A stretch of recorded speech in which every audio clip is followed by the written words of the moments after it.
कहानियों का हमारे जीवन पर अद्भुत असर होता है। एक छोटी सी कहानी हमारे विचार में बहुत बड़ा बदलाव ला सकती है। ऐसी ही एक कहानी है। पूर्व काल में बहुत साल पहले एक भस्मासुर नाम का राक्षस था। उसको समस्त विश्व पर राज्य करना था। वो राजा बनना चाहता था, पूरे संसार का राजा बनना चाहता था। इसलिए उसने शिवजी की कठोर तपस्या की। कई बरस हो गए बिना खाना खाए पिए, बिना सोए उसने रात दिन तपस्या की। बहुत सालों के बाद उसकी तपस्या से प्रसन्न होकर भोलेनाथ प्रकट हुए। शिव जी ने कहा, मैं तुम्हारी तपस्या से प्रसन्न हूँ, मांगो क्या वरदान चाहिए। तब भस्मासुर कहता है कि हे ईश्वर, हे प्रभु, मुझे अमर होने का वरदान दीजिए। शिव जी ने कहा, अमर होने का वरदान नहीं, ये तो तुम्हें नहीं मिल सकता, ये तो सृष्टि के विरुद्ध है। इस संसार में जिसने भी जन्म लिया है उसका अंत निश्चित है।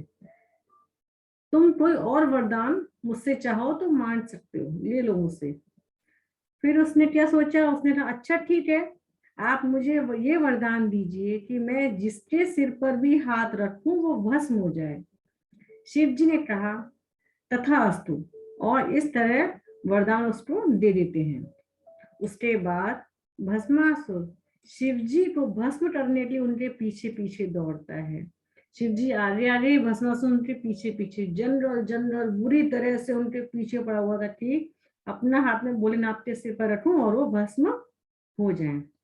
जैसे तैसे भोले भंडारी अपनी जान बचाकर भगवान विष्णु जी के पास जाते हैं और भगवान विष्णु जी को पूरी कहानी बताते हैं कि ऐसे ऐसे भस्मासुर ने मेरी तपस्या की थी, मैंने उसे प्रसन्न होकर वरदान दिया, वो मुझे ही भस्म करने के लिए मेरे पीछे आ रहा है। विष्णु जी ने बहुत सोचा। उसके बाद में उन्होंने सुंदर मोहिनी का रूप रचा, प्यारा सा रूप बनाया, एकदम मनमोहनी मूर्त।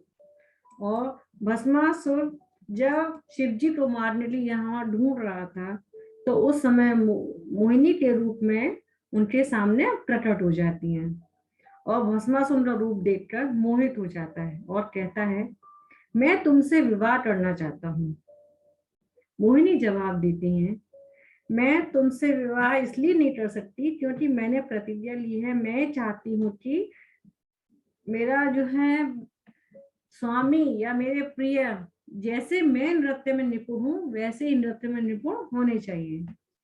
तो फिर भस्मासुर सोचता है, कहता है कि मुझे तो नृत्य आता ही नहीं है। उसके बाद में मोहिनी क्या कहती है, मोहिनी जी कहती है ठीक है, तुम्हें नृत्य नहीं आता है ना, मैं तुम्हें नृत्य सिखाऊंगी। जैसे जैसे मैं मुद्राएं करती हूँ वैसे ही वैसे तुम भी मुद्राएं करो। और नृत्य सिखाने के लिए मोहिनी तैयार हो जाती हैं। जैसे जैसे मोहिनी अपनी मुद्राएं बनाती हैं वैसे वैसे जो है भस्मासुर राक्षस की मुद्राएं बनाता है।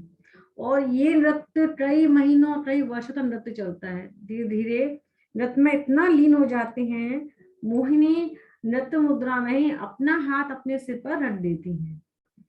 भस्मासुर नृत्य में इतना लीन था, इतना मोहित था मोहिनी जी के रूप को देखकर कि उसने को याद ही नहीं रहा कि उसने शिव जी से क्या वरदान लिया है, और तुरंत ही अपना हाथ अपने सिर पर रख देता है।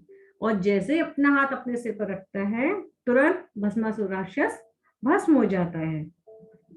इस तरह विष्णु भगवान की सहायता से उस दुष्ट राक्षस का अंत हो जाता है।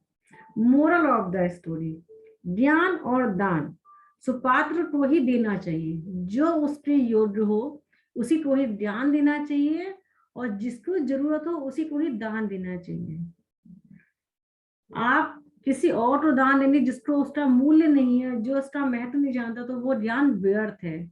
और किसी ऐसे इंसान को आप दान देते हैं जिसको कोई जरूरत नहीं है आपके दान की, आपके जो है मूल्य की, तो वो भी दान आपका व्यर्थ है। इसीलिए कहा है, ऋषि मुनियों ने कहा है कि ज्ञान और दान सुपात्र को ही देना चाहिए।